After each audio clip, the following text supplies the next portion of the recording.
Anda masih menyimak program Bincang Spesial Persembahan Satuan Tugas Penanganan COVID-19 dan Harian Jogja. Ingat, terus melakukan 3M, menggunakan masker, mencuci tangan, dan menjaga jarak untuk memutus mata rantai penularan COVID-19. Selamat siang, saya Denny Arta bersama dengan Anda di kesempatan siang kali ini. Apa kabar? Kita ada di program Bincang Spesial Persembahan dari Harian Jogja Satgas Penanganan COVID-19, disiarkan oleh 101,3 Star FM, Inspiring Sound, dan juga disiarkan di live streaming kami starjogja.com. Siang kali ini kita akan ngobrol tentang menjaga akhir tahun tanpa lonjakan kasus COVID-19. Ini tanggung jawab bersama, bukan tanggung jawabnya pemerintah, tapi tanggung jawab semua, termasuk saya dan Anda juga pendengar di rumah. Kita akan ngobrol bersama dengan Bu Dr. Gigi Yuli Kusmastuti, Kepala Bidang Pelayanan Kesehatan Dinas Kesehatan Daerah Istimewa Yogyakarta. Selamat siang, Bu Yuli. Selamat siang, Mas Denny. Sehat, Mas? Kabar baik, sehat juga, Bu, ya. Alhamdulillah. Ibu mungkin sedikit mendekat ke mikrofon biar suara kita lebih terdengar lebih jelas, ya. Baik. Oke, siap. Bu Yuli, kita banyak mendengar terkait dengan perjalanan kasus COVID-19 di daerah Istimewa Yogyakarta. Ini kan kasus sudah mulai landai, Bu. Betul, Bu, kasusnya sudah landai, Bu? Iya. Mas Denny, terima kasih ya. Kami mendapat kesempatan dari Dinas Kesehatan untuk atur di acara ini. Ini kesempatan yang baik untuk bertemu dengan para pendengar ya, untuk berbincang mengenai COVID. Ya, mengenai kasus, Mas Denny, iya memang betul harus. Saya kira para pendengar sudah mengakses informasi mengenai COVID ini dari berbagai macam media, dan memang media itu menginformasikan kasus kita memang betul-betul sudah semakin landai. Kalau kita bandingkan, puncak kasus kita itu kan di Juli kemarin ya, akhir Juli awal Agustus, sampai sehari bisa sampai 2.700, luar biasa sekali. Dan kalau kita bandingkan dengan sekarang, kalau kita lihat angka absolutnya memang kasus tambahannya itu memang masih naik turun. Tapi kalau kemudian kita bandingkan dengan pada saat puncak itu, kita sudah betul-betul sangat landai. Ini harus kita syukuri gitu ya. Tapi syukur itu harus tetap, jangan melenakan kita, jangan menina bubukkan kita. Betul kasus melandai, tetapi kewaspadaan tetap harus kita lakukan. Waspada untuk apa? Untuk semuanya, untuk prokes kita terutama. Kita sadari sebetulnya bahwa pandemi itu belum hilang, masih ada di antara kita, masih ada di bumi Indonesia. Sehingga tetap meskipun kasus landai, jangan kemudian kita abai terhadap prokes. Iya, kasus landai salah satunya disebut banyak pihak sebagai dukungan dari adanya vaksinasi COVID-19. Bu Yuli, saya ingin dapat informasi juga, dan pendengar juga bisa diberikan informasi soal capaian vaksinasi di daerah Istimewa Yogyakarta sampai dengan hari ini. Sekarang sudah di tanggal 10 Desember 2021 mendekati akhir tahun. Seperti apa, Bu, capaiannya di daerah Istimewa Yogyakarta, Bu? Iya. Mengenai capaian vaksinasi, update kami itu di setiap jam 3.4, Mas Denny. Jadi kalau sekarang saya harus matur itu yang kemarin ya, okay. 9 Desember. Jadi kita alhamdulillah sudah, harus kita syukuri luar biasa sekali untuk capaian vaksinasi kita. Kalau kita bandingkan dengan provinsi tetangga itu kita jauh lebih baik. Sampai dengan saat ini itu dosis 1 kita itu sudah mencapai 97,27% per 9 Desember. Jadi kurang berapa persen untuk 100%-nya? Tidak sampai 3% ya? Tidak sampai 3%. Oke. Nah, itu untuk dosis 1. Nah, untuk dosis 2-nya kita masih di angka 86,19%. Jadi masih kurang lebih 13% lagi untuk sampai ke angka 100%. Kalau kita bandingkan secara teori, berapa persen kita akan tercapai herd immunity, sudah lebih kan. Teorinya kan 70%. 70% dosis 1, dosis 2 itu kita akan tercapai herd immunity. Tapi kita inginnya memang 100%. Harapan kita bersama, mudah-mudahan akhir bulan ini atau akhir tahun ini untuk dosis 1 kita bisa 100%. Harapannya memang tidak mudah, ini perlu kerjasama bersama. Bukan hanya kami dari pemerintah, tapi juga kontribusi dari masyarakat. Bisa jadi pendengar yang saat ini menyimak acara ini sudah divaksin, tapi barangkali ada tetangga, saudara yang belum, mohon dibantu. Kita sekarang sudah mudah sekali, Mas Denny. Kalau pada awal kita vaksinasi itu, setiap yang mau vaksin kan harus mengisi mengisi, kita buka web harus Iya, mengisi. iya. Sekarang tidak seperti itu. Monggo silahkan datang ke tempat di mana venue-venue vaksinasi itu diselenggarakan, tinggal bawa KTP. Kalau untuk yang akan vaksin kedua, bawa kartu vaksin yang pertama, dibawa. Udah itu saja.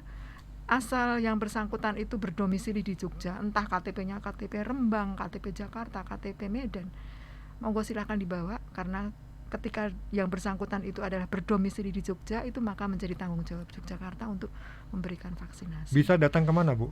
Kemanapun diselenggarakan. Jadi kan sekarang banyak flyer-flyer ya, Oke. Puskesmas, kami di Dinas Kesehatan juga, kami secara, monggo dipersani di Instagram kami ada jadwal secara periodik gitu ya, memang tidak setiap hari, tapi secara periodik kami menyelenggarakan vaksinasi di halaman kantor di Jalan Gondosuli.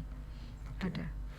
Saya penasaran dengan saya sebut DIY, capaian vaksinasinya cukup cepat dan pasti dong ada kuncinya. Bagaimana kemudian mewujudkan vaksinasi itu menjadi sangat cepat dengan capaian yang tadi untuk vaksinasi pertama tinggal nggak sampai 3%. Ini apa sih, Bu, kunci keberhasilan proses vaksinasi di daerah semua Yogyakarta ini? Iya, Mas Deni, jadi pastinya kami dari pemerintah itu betul-betul tidak bisa bekerja sendiri. Kita tidak bisa menyelesaikan masalah vaksinasi itu seorang diri. Nah, kuncinya adalah kemudian kita kolaborasi, kita kerjasama dengan banyak pihak. Banyak, Mas Denny, yang kemudian bahasa Jawa itu mulung, menawarkan diri, mari Dinas Kesehatan kami siap membantu. Oke. Iya, banyak siap sekali. Kolaborasi gitu ya. Kolaborasi TNI, Polri, lembaga-lembaga swasta, mal-mal, itu banyak menawarkan, monggo kami siapkan, kita mempunyai tempat. Silakan dimanfaatkan, kami siapkan listriknya, airnya, monggo silahkan. Jadi kami datang tinggal membawa vaksin dan tenaga kesehatan. Ini artinya kan sebetulnya ini hasil jeripayah kita bersama, bukan hanya Dinas Kesehatan, tetapi ya kita bersama semua pihak. Dan kesempatan ini kami mengucapkan terima kasih untuk bantuan dari semua pihak sehingga angka 97 sudah tercapai saat ini. Bu Yuli, kalau kita ngobrolin tentang antusiasme masyarakat untuk melakukan vaksinasi, seperti apa gambarannya, Bu? Iya, menikah tadi, jadi teman-teman, karena barangkali teman-teman ini sudah mulai menyadari bahwa memang vaksin ini memang benar akan memberikan manfaat untuk kita. Ini sangat berbeda sekali pada saat awal-awal vaksinasi di bulan Maret, kalau tidak keliru ya, kita pada waktu itu luar biasa sekali, kita mau mendata sasaran itu banyak sekali yang menolak karena termakan hoax. Jadi banyak sekali kan yang mungkin vaksin itu menyebabkan ini itu, banyak sekali, sehingga capaian vaksinasi di kota kalau tidak keliru itu lebih dari 100%. Kok bisa yang divaksin lebih dari 100%? Logikanya dari mana? Ternyata gitu. Pada saat kita mendata awal sasaran, itu sasarannya hanya 30. Ternyata dalam perjalanannya banyak, saya mau divaksin. Akhirnya sasarannya menjadi lebih dari 30, sehingga capaiannya menjadi lebih dari 100%. Saya masih ingat ketika kemudian masyarakat ramai-ramai mencari tempat vaksin, mengikuti proses vaksinasi, antriannya cukup panjang juga. Artinya pada saat itu kesadaran masyarakat semakin membaik dan sekarang ini kalau boleh saya katakan lebih susah mencari yang belum divaksin ya, Bu ya. Betul. Sekarang itu betul, teman-teman terutama di Kulon Progo sama Gunung Kidul itu sampai betul-betul door to door, mengetuk pintu, siapa yang belum divaksin. Saya mendapat informasi Bapak Ibu belum divaksin, yang belum divaksin monggo kita. Jadi sekarang betul-betul kita kesulitan, teman-teman terutama kota ya, karena kota yang paling tinggi capaiannya. Kami kesulitan sudah mencari sasaran karena sudah tidak ada lagi. Iya, karena memang sekarang ini yang kurang lebih tidak sampai 3% tadi, Mas Denny, itu yaitu para saudara-saudara kita yang sudah sepuh, yang mobilitasnya sudah terhambat, untuk sampai ke tempat-tempat vaksinasi sudah kesulitan, atau saudara-saudara kita yang komorbid, yang memang dalam perjalanannya setelah vaksin 1 untuk ke vaksin 2 misalnya seperti itu, kok komorbidnya agak tidak terkendali. Komorbid ketika tidak terkendali maka tidak disarankan untuk vaksin. Tapi kalau terkendali monggo bisa divaksin. Saya bisa diberikan gambaran, Bu, komorbid yang terkendali yang kemudian pada akhirnya diperbolehkan untuk melakukan vaksinasi ini kayak apa sih, Bu, lebih detailnya? Iya, yang bisa mengatakan terkendali atau tidak terkendali itu medis, para dokter. Oleh karena itu, kami dalam setiap vaksinasi kita sarankan untuk ibu bapak yang merasa memiliki komorbid, monggo rawuh ke tempat vaksinasi dengan membawa surat keterangan izin dari dokter yang merawat bahwa ibu bapak aman untuk divaksin. Itu lebih aman daripada kita mengukur-ngukur sendiri, oh saya nggak apa-apa kok meskipun saya punya hipertensi. Itu nggak bisa. Jadi biarlah yang mengatakan terkendali atau tidak terkendali itu ahlinya. Ya, para ibu bapak dokter yang merawat, yang biasanya kalau ibu bapak yang gangguan komorbid itu kan pasti sudah memiliki dokter, paling tidak di puskesmas yang setiap hari. Hipertensi contohnya, hipertensi itu kan secara periodik harus mengambil obat di puskesmas. Nah, monggo dokter di puskesmas itu bisa menerbitkan surat keterangan bahwa yang bersangkutan aman untuk divaksin. Ya, kita masih berbincang tentang menjaga akhir tahun tanpa lonjakan kasus COVID-19. Saya bersama dengan Bu Dr. Gigi Yuli Kusmasuti, Kepala Bidang Layanan Kesehatan Dinas Kesehatan Daerah Istimewa Yogyakarta. Anda boleh gabung di kesempatan siang kali ini, pendengar, di WA kami, ataupun juga Anda bisa tulis di kolom komentar Instagram Start Jogja FM. Bu Yuli, tadi disampaikan ada upaya vaksinasi door to door. Apakah ini menjadi salah satu strategi untuk mengejar capaian vaksinasi sampai dengan akhir tahun ini, Bu? Ya. Jadi strateginya memang banyak, Mas, untuk mengejar bisa kita agar 100%. Strategi itu kemudian kita lihat kendalanya apa sih. Jadi strategi itu harus menyelesaikan kendala yang terjadi. Nah, identifikasi kami kendala kenapa kok kemudian sedikit kok agak lama ya, tidak bisa 100% sesegera mungkin. Ya memang pertama tadi satu, kendala mobilitas. Yang memiliki kendala mobilitas biasanya adalah saudara-saudara kita yang memiliki kebutuhan khusus atau kelompok rentan begitu ya. Nah, ini ya harus kita selesaikan. Kita tidak mungkin ngaturi mereka untuk datang ke tempat vaksinasi. Monggo kita datangi. Jadi satu strateginya adalah kita datangi, kita kunjungi. Kemudian ada lagi kendala perilaku. Nah, ini yang mungkin masih ada karena memang barangkali apa ya, ada kan yang sering sekali kita melihat seseorang itu yang sangat fobi dengan suntikan. Kami itu berkali-kali melaksanakan vaksinasi itu sering terjadi seperti itu, betul-betul memang takut sekali gitu. Jadi baru melihat aja sudah teriak, baru disentuh aja sudah nangis ya. Nah, ini kan juga perlu strategi khusus bagaimana caranya dia didekati. Ini meskipun angkanya kecil tapi kan juga menjadi kendala. Gitu ya, menjadi kendala. Nah, ini kemudian strateginya bagaimana ya? Teman-teman kami vaksinator itu sudah dilatih seperti itu. Bagaimana untuk menghadapi orang-orang yang fobia terhadap jarum suntik, gimana dialihkan perhatiannya atau di monggo. Biasanya berhasil, sebagian besar berhasil meskipun ada teriakan-teriakan gitu.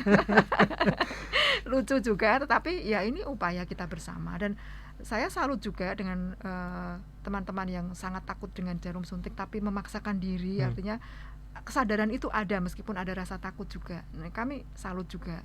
Dan hampir tidak ada kemudian yang betul-betul lari tidak mau disuntik itu nggak ada. Akhirnya berhasil disuntik meskipun dengan berbagai macam upaya. Kemudian ada lagi masalah ya tadi komorbid tadi. Komorbid ini yang karena angka komorbid kita di DIY itu memang cukup tinggi ya, angka penyakit tidak menular kita. Hipertensi, stroke, jantung pembuluh darah, ya, asma itu cukup tinggi dan ini pasti punya pengaruh juga terhadap capaian vaksinasi. Nah, ini tadi strateginya seperti itu. Kita meminta kepada yang bersangkutan untuk mematuhi apa saran dari dokter yang menangani beliau. Nanti kalau memang sudah terkendali, monggo silahkan datang. Tapi kalau yang belum, ya memang tidak kita sarankan. Nah, tadi disampaikan juga ada upaya door to door, artinya ada juga upaya untuk menyaring data siapa yang sudah, siapa yang belum. Updating data ini dari mana, Bu? Jadi setiap kali dilakukan vaksinasi, jadi vaksinasi itu kan banyak meja ya, Mas. Jadi meja pertama itu adalah meja registrasi. Kemudian meja kedua itu meja untuk mengukur suhu tubuh, dan standarnya memang harus diketahui terlebih dahulu tensi dan suhu tubuh. Kalau tensi dan suhu tubuhnya tidak tercapai pada angka yang optimal, maka kemudian akan dipersilahkan untuk istirahat dulu. Kemudian meja selanjutnya adalah meja screening. Jadi di situ ada dokter yang kemudian akan men-screen lebih detail lagi apakah punya riwayat komorbid, apakah dan sebagainya itu. Kemudian selanjutnya adalah meja vaksinasi tempat disuntikan. Nah, meja terakhir itu adalah meja observasi yang di situ juga sekaligus mengentre. Oke. Ya, jadi setiap orang yang divaksin itu minimal harus menunggu 30 menit. Tidak boleh langsung kundur ya. Ditunggu 30 menit, sambil menunggu itu kemudian akan di-entry. Nah, hasil entrian itu kemudian masuk ke dalam satu aplikasi, dan aplikasi itu bisa dilihat oleh dinas kesehatan. Paling tidak dinas kesehatan bisa melihat, sehingga menjadi tahu lah. Dinas kesehatan itu sampai ke tingkat bawah ya, dan sampai kabupaten kota, kemudian bisa di-share sampai ke puskesmas di tingkat wilayah, sehingga kemudian menjadi tahu gitu ya. Oke. Iya, menjadi tahu, oh ternyata di wilayah puskesmas di sini itu jumlah penduduknya sekian, kok yang tercapai baru sekian persen. Nah, ini berarti ada nih gitu. Nah, itu kemudian dari bekal itu kemudian nanti akan disisir satu persatu. Oke, apakah penyisiran ini juga melibatkan pengurus RT RW ataupun pihak yang di tempat, Bu? Iya, sudah pasti. Kita di lapangan, di tingkat bawah, teman-teman puskesmas itu bekerja sama dengan bapak-bapak dari Babin Kamtibmas. Oke. Iya, beliau itu sangat anu sekali membantu. Sumbangan dari teman-teman Babin Kamtibmas maupun Babinsa itu luar biasa sekali. Jadi kami sangat terbantu beliau-beliau ini dalam pendekatan kepada masyarakat. Dalam pendekatan kepada masyarakat itu sangat terbantu beliau dengan keberadaan beliau itu. Kan beliau itu memang yang sehari-hari mendampingi masyarakat di lapangan untuk keamanan dan ketertiban. Sudah sangat terbiasa, familiar. Nah, kami digandeng oleh Babin ini kemudian berkunjung itu, dan kemudian itu yang kemudian menjadi lebih mudah pelaksanaan vaksinasi di lapangan. Artinya teman-teman puskesmas sebagai garda terdepan di dalam langsung berhadapan dengan masyarakat sangat terbantu dengan kolaborasi ini ya, Bu ya. Betul sekali. Para kader itu kan juga, kader Posyandu itu kan beliau itu sangat tahu sekali dengan warganya, peserta Posyandu itu kan sangat tahu sekali. Komunikasi dari situ kan bisa terbangun. Oh, ternyata ibu itu belum divaksin. Oh, nah ini informasi ini itu kan sangat membantu sekali dalam rangka untuk penyisiran dari teman-teman puskesmas tadi. Katanya. Baik, kita ada di program Bincang Spesial persembahan dari Harian Jogja Satgas Penanganan COVID-19 disiarkan oleh 101,3 Star FM Yogyakarta. Bu Yuli, kita akan break dulu sebentar. Kita akan lanjutkan kembali obrolan kita. Kita nanti akan ngobrol bagaimana di akhir tahun ini apa saja yang harus kita waspadai bersama-sama. Bukan tanggung jawabnya di kesempatan, tetapi masyarakat itu harus berperan aktif. Jangan biarkan teman-teman di pemerintahan dan juga tenaga kesehatan bekerja sendiri. Masyarakat butuh didukung ataupun didorong untuk tetap menjalankan protokol kesehatan kapanpun dan dimanapun. Kami akan segera kembali. 101,3 Star FM, Inspiring Sound. Anda masih menyimak program Bincang Spesial persembahan Satuan Tugas Penanganan COVID-19 dan Harian Jogja. Ingat, terus melakukan 3M, menggunakan masker, mencuci tangan, dan menjaga jarak untuk memutus mata rantai penularan COVID-19. Kita masih ngobrol bersama dengan Ibu Dr. Gigi Yuli Kusumastuti, Kepala Bidang Pelayanan Kesehatan Dinas Kesehatan Daerah Istimewa Yogyakarta. Menjaga akhir tahun tanpa lonjakan kasus COVID-19. Program ini dipersembahkan oleh Satgas Penanganan COVID-19 dan juga Harian Jogja. Bu Yuli, belajar dari kasus tahun lalu di akhir tahun, kemudian di Januari muncul kasus yang lumayan tinggi juga. Apa yang kemudian menjadi titik perhatian dari pemerintah daerah istimewa Yogyakarta di akhir tahun ini, Bu? Oke, PPKM level 3 nggak jadi, Bu. Artinya pasti ada beberapa strategi yang tetap harus dilakukan untuk menjaga tidak ada lonjakan yang cukup besar di akhir tahun ini. Apa, Bu, yang kemudian bisa disampaikan kepada pendengar kita, Bu? Ya, jadi apa kemudian strategi kita? Jadi kalau kita ditanya strategi itu, sekali lagi strategi ini harus kita bangun bersama, kolaborasi. Jangan hanya pemerintah, tapi ayo masyarakat, ayo teman-teman. Ya, masyarakat itu terpatok saya, termasuk Mas Denny itu ya. Itu masuk masyarakat juga. Itu harus menyadari bersama bahwa ini tidak bisa diselesaikan oleh satu pihak saja. Nah, pemerintah dalam hal ini yang pertama, ada satu langkah yang sudah diambil oleh pemerintah, karena pemerintah sudah sangat paham nih bahwa namanya libur itu sudah nggak bisa melarang lagi kan. Pasti terjadi mobilitas, pasti terjadi peningkatan orang berjalan. Nah, kemudian kan sudah ada kebijakan tidak ada lagi cuti bersama. Nah, ini kan sebetulnya dalam rangka upaya dari pemerintah untuk menekan terjadinya gelombang mobilitas manusia. Bahkan kami, Mas Denny, ASN itu nggak boleh keluar daerah, nggak boleh kemana-mana. Sejak tanggal 24 besok sampai tanggal 2 Januari nggak boleh kemana-mana, nggak boleh keluar daerah. Kalau ada instansi yang sampai SDM karyawannya itu keluar daerah pasti terkena sanksi itu. Ini dalam upaya untuk menekan supaya tidak terjadi gelombang pergerakan manusia yang kemudian akan berimplikasi pada lonjakan kasus. Itu sudah, saya kira semua sudah tahu bahwa yang namanya COVID itu sangat terkait dengan interaksi antar manusia. Kemudian yang kedua, kami dari pemerintah tetap juga melakukan antisipasi. Kita sudah minta kepada masyarakat untuk tetap prokes, tetapi ada kemungkinan juga nanti akan terjadi yang namanya juga tempat wisata juga dibuka. Nggak mungkin lah di tempat pariwisata kok tidak ada terjadi kerumunan. Itu tidak mungkin, itu pasti sudah terjadi. Oleh karena itu kami tetap menghimbau kepada masyarakat untuk mari kita tinggalkan kenangan Nataru itu dengan yang bahagia, yang baik. Dengan cara apa? Ya prokes, artinya kita tetap bisa menikmati Nataru dengan bahagia dengan cara kita menjaga prokes gitu. Nah itu mudah-mudahan pemahaman ini bisa kita pahami bersama. Nah kami dari pemerintah juga tetap menyiapkan, mengantisipasi bila itu terjadi.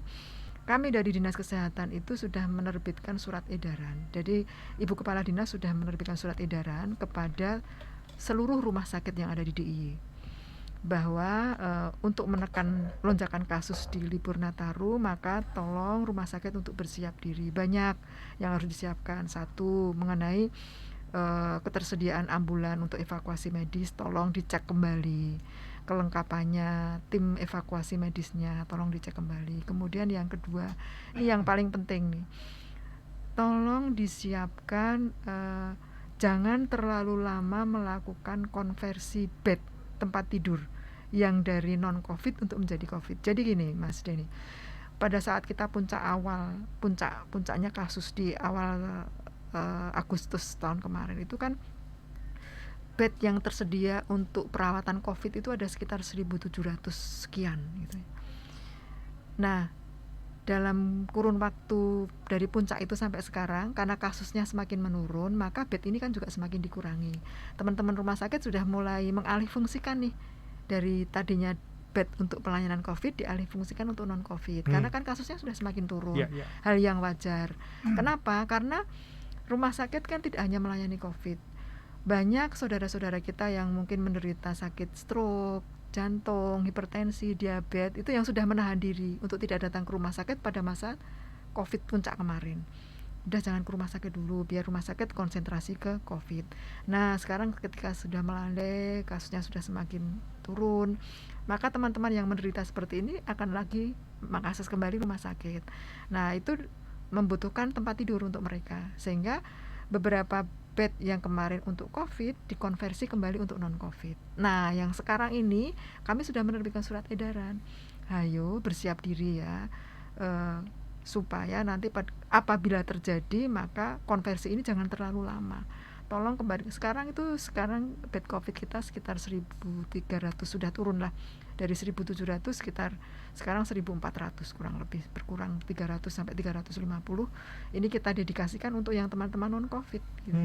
Tapi sekarang sudah kita warning lagi rumah sakit, ayo jangan lama-lama loh, nanti kalau ada konversi segera bisa cepat dibuat kembali menjadi bed COVID dengan segenap pendukungnya. Jadi ventilatornya juga harus siap, sumber daya manusianya dalam arti dokter parunya, dokter penyakit dalamnya, perawat yang ahli untuk merawat COVID, tolong juga disiapkan tim itu, sehingga sewaktu-waktu bila terjadi lonjakan kita sudah tidak gamang lagi seperti dulu. Ini dari versi pemerintah kesiapannya seperti itu. Nah untuk masyarakat kami juga izin menghimbau juga nih, karena nggak mungkin lah kalau semuanya itu diselesaikan oleh rumah sakit. Rumah sakit itu justru garda terakhir. Yang pertama di depan itu adalah masyarakat dengan prokesnya ini. Saya yakin seyakin-yakinnya selama masyarakat ini tetap tidak abai terhadap COVID, tetap disiplin menggunakan prokes, insya Allah lah pandemi ini akan segera berlalu kalau menurut saya, dan kita tidak perlu mudah-mudahan di Nataru ini tidak perlu ada lonjakan ya, meskipun kita libur, monggolah kita bisa menikmati liburan ini dengan nyaman, aman, dengan cara tetap menggunakan prokes. Saya kira seperti itu, Mas. Oke, saya ke pertanyaan pendengar dulu, Bu, terkait dengan kesiapan rumah sakit. Apakah ini juga terkait dengan penyediaan oksigen? Silakan, Bu. Iya. Kita masih ingat ya, ini pendengar ini masih mengingat nih. Mudah-mudahan ini tidak termasuk golongan yang cepat lupa nih. Karena memang kita masih ingat sekali ya, pada puncak kasus awal Agustus akhir Juli itu memang sempat oksigen memang langka sekali. Nah, sekarang ini kita sudah mengantisipasi itu kemarin. Jadi ada 2. Yang pertama, kita sudah cukup banyak menyediakan oksigen konsentrator. Jadi oksigen konsentrator ini bisa sebagai pengganti oksigen cair yang gitu. Jadi bentuknya seperti alat, kemudian tinggal dicucukkan ke listrik dan ini bisa memproduksi oksigen. Nah, ini oksigen konsentrator ini sudah cukup banyak. Ini bantuan dari pusat krisis Kementerian Kesehatan dan beberapa foundation yang memberikan andil juga. Dan ini sudah kita distribusikan ke rumah sakit, bahkan sampai ke shelter juga kita sediakan. Nah, ini.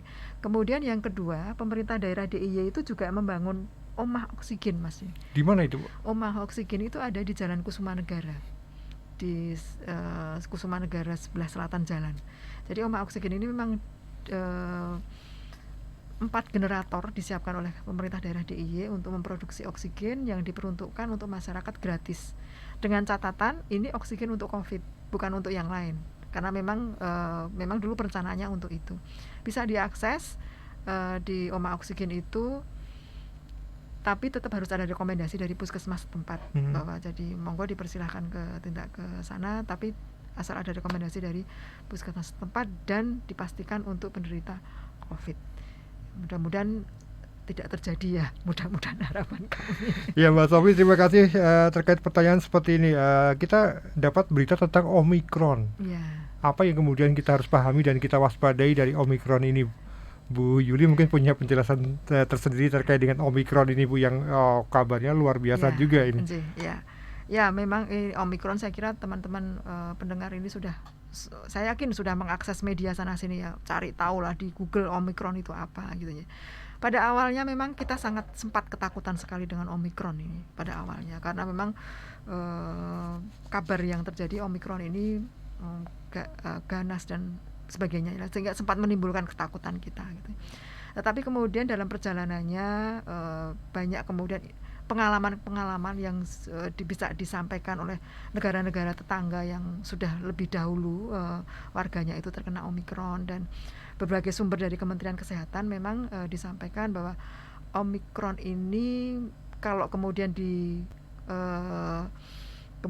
dijejerkan dibandingkan dengan Delta ini memang tidak sekuat Delta, tidak sekuat Delta gitu ya.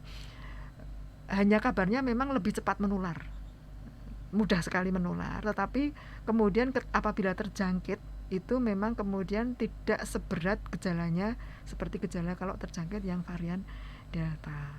Seperti itu Omikron itu. Nah, apalagi sekarang kita sudah dalam prosentase vaksinasi sudah 97%, artinya vaksinasi itu kan meningkat untuk mencegah ya, untuk menguatkan imunitas kita. Jadi bala tentara di dalam tubuh kita itu sudah cukup kuat sehingga ketika ada terkena Omikron itu mungkin memang berhasil menginfeksi kita, tetapi tidak cukup menimbulkan gejala gitu. Jadi kalau dulu istilahnya OTG, orang tanpa gejala. Jadi memang betul terinfeksi, kalau dites PCR positif, tetapi tidak ada panas, tidak ada batuk. Nah, ini cerita Omikron dari beberapa sumber-sumber di Kementerian Kesehatan seperti itu. Tetapi jangan kemudian nyepelekke loh ya. Iya, betul. Nggak boleh, karena memang kemudian kan ya mungkin untuk kita mungkin nggak berat ya. Tetapi bagi saudara kita, teman kita yang mungkin tidak memiliki daya tahan sebagus kita, atau tetangga kita yang punya komorbid yang memang tidak terizinkan untuk divaksin, kan kasihan kalau sampai terkena. Sehingga memang kemudian himbauan kami, meskipun Omikron itu tidak seberat Delta, jangan disepelekan, karena bagaimanapun tetap itu ada di dalamnya kan tetap ada coronavirusnya. Ya, sebelum saya ngobrol dengan Bu Yuli ini, saya dapat 2 titipan pertanyaan dari teman-teman yang di sini, Bu, terkait dengan vaksinasi untuk anak dan juga vaksinasi booster. Ini apa yang kemudian Bu Yuli bisa sampaikan kepada pendengar kita dan juga masyarakat yang lagi menyaksikan streaming kita, Bu? Iya, ya. Perlu diketahui, nggih. Jadi yang namanya kebijakan untuk pandemi COVID, ini tidak hanya di Indonesia, tapi hampir di semua negara, itu kan memang terus berkembang. Seiring, jadi kebijakan kita itu kita ciptakan untuk antisipasi kasus, untuk antisipasi pandemi. Dan pandemi ini kan juga terus dinamis. Betul. Dinamis, sehingga kemudian kebijakan kita juga harus dinamis. Nggak bisa sekali keluar kebijakan terus mati, enggak. Jadi kita juga kebijakan kita harus dinamis. Ingat, dulu pada waktu vaksinasi pertama kan yang divaksin hanya tenaga kesehatan. Betul. Iya kan? Tapi kan kemudian terus berkembang. Oh, bukan hanya tenaga kesehatan, kemudian pelayanan publik juga perlu, karena ini rentan nih, pelayanan publik itu rentan tertular. Setelah itu lansia dan seterusnya. Nah, demikian juga dengan sekarang yang vaksin anak-anak itu juga seperti itu. Ini kan akan terus berkembang, dikaji terus. Memang sampai dengan saat ini masih dalam tahap. Hari ini juga Ibu Kadis sedang ada di Jakarta, sedang untuk pengantikan tentang itu, untuk kemudian menghitung kebutuhan vaksin kita, karena sudah memang betul-betul kita siapkan. Nah, ini memang kemudian pasti akan menuju ke arah situ, termasuk untuk booster, untuk yang ketiga. Yang kalau kita ingat dulu pada waktu itu yang boleh divaksin hanya tenaga kesehatan, nanti saya yakin untuk yang booster atau yang dosis ketiga itu juga akan berkembang. Sekarang kan memang baru tenaga kesehatan yang boleh booster 3, tapi ini pasti nanti akan ada perkembangan ke arah karena yang namanya pemerintah kan pasti harus melindungi sebaik-baiknya untuk warganya. Saya yakin, percaya itu, dan ini akan terus berkembang dinamis untuk booster maupun untuk vaksin untuk anak-anak. Kalau di daerah semua Yogyakarta untuk vaksinasi anak-anak ini cukup banyak yang akan disasar, Bu? Iya, pastinya. Jadi pastinya semua anak kita cukup banyak juga kan, anak usia sekolah SD 6-11 tahun ini kan memang cukup banyak juga, dan kita sudah banyak berkoordinasi terus dengan teman-teman dari pendidikan, OPD di Pora gitu ya. Jadi untuk menghitung banyak juga, cukup banyak. Oke, di momentum libur Natal dan Tahun Baru ini kita tidak menutup diri dengan kedatangan masyarakat dari luar daerah semua Yogyakarta. Apakah ada strategi khusus, Bu, untuk mereka yang datang? Apakah kemudian ada tes acak juga yang akan dilakukan oleh Dinas Kesehatan bekerja sama dengan pihak lain, Bu? Iya, jadi baru kemarin itu kita rapat dengan Forkompimda dipimpin oleh Bapak Gubernur. Itu memang BIN dari intelijen itu memang sudah memprediksi kurang lebih akan ada 150.000 tamu yang akan masuk ke DIY di Nataru ini. Nah, ini memang kemudian tugas kita bersama, termasuk pasti kesehatan akan membackup ketika memang diputuskan misalnya dari sektor perhubungan. Kemudian akan ada satu treatment khusus bagaimana supaya nanti kita aman. Misalnya nanti ada sistem satu pintu one gate system untuk pendatang itu semua yang darat misalnya di Giwangan, untuk yang kereta api di Lempuyangan atau di Tugu. Nah, nanti kalau seandainya di sini perhubungan akan melakukan satu kebijakan khusus sampling dan sebagainya, kami pasti akan memberikan backup untuk dari sektor kesehatannya dan kemudian shelternya. Jadi nanti kalau misalnya di situ dilakukan swab misalnya seperti itu, kemudian ketahuan ada yang positif, nah kita siap harus kemana ini ya, harus kemana. Jadi mesti harus diantisipasi juga dengan penyediaan shelter yang cukup kan, seperti itu. Nah, pastinya kami dari sektor kesehatan apabila kebijakan itu memang ada, itu nanti pasti kami akan mendukung sepenuhnya, karena ini memang untuk keamanan kita bersama. Oke, Bu Yuli, waktu terus berjalan, Bu, tetapi kita kembali harus mengingatkan kembali kepada masyarakat protokol kesehatan menjadi sangat-sangat penting dan sangat menentukan kita berhasil melalui akhir tahun ini dengan indah ataukah kemudian akan membawa cerita pedih lagi, Bu. Apa yang pengen Bu Yuli sampaikan kepada pendengar kita dan juga yang menyaksikan kita di live streaming di startjogja.com, mungkin ke arah kamera, apa yang pengen Ibu himbau kepada masyarakat? Iya. Saya sebetulnya sudah berkali-kali matur ya kepada masyarakat, saya ingin menyamakan persepsi antara kami di pemerintah dengan masyarakat. Kalau persepsi kita sudah sama terkait dengan apa itu pandemi COVID itu, mudah-mudahan ini akan menjadi lebih mudah.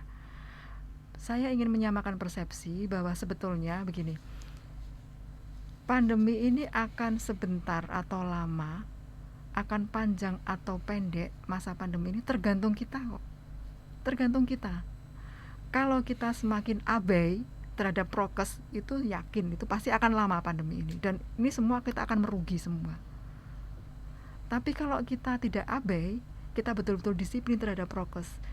Oh tapi kan dilarang Bu pergi mana, bisa kan, kita masih bisa pergi. Hari ini juga kita bertemu, saya bertemu dengan Mas Denny, tetapi kan kita tetap prokes. Artinya kalau kita disiplin dengan prokes, kompak bersama-sama, kita satu persepsi bahwa ini pandemi ini bisa ditangkal dengan prokes, maka insya Allah pandemi ini menjadi pendek. Akan segera hilanglah pandemi ini dari bumi Indonesia. Saya kira kalau menurut saya kok itu. Jadi kuncinya bukan ada di hilir, bukan ada di kesiapan rumah sakit, puskesmas, bagaimana tadi, bukan, tapi di hulunya. Hulunya itu siapa? Kita, masyarakat, saya dan panjenengan semua. Kalau kita semakin disiplin dengan prokes, insya Allah lah pandemi ini akan segera berakhir dan kita kembali ke dunia baru kita yang lebih baik. Iya, menjaga akhir tahun tanpa lonjakan kasus COVID-19 tanggung jawab bersama. Protokol kesehatan kapanpun dimanapun hukumnya wajib. Sudah divaksin, jangan lupakan tetap menerapkan protokol kesehatan. Bu Yuli, terima kasih matur suwun sudah ngobrol di kesempatan siang kali ini bersama dengan kita di program Bincang Spesial bersama dengan Harian Jogja.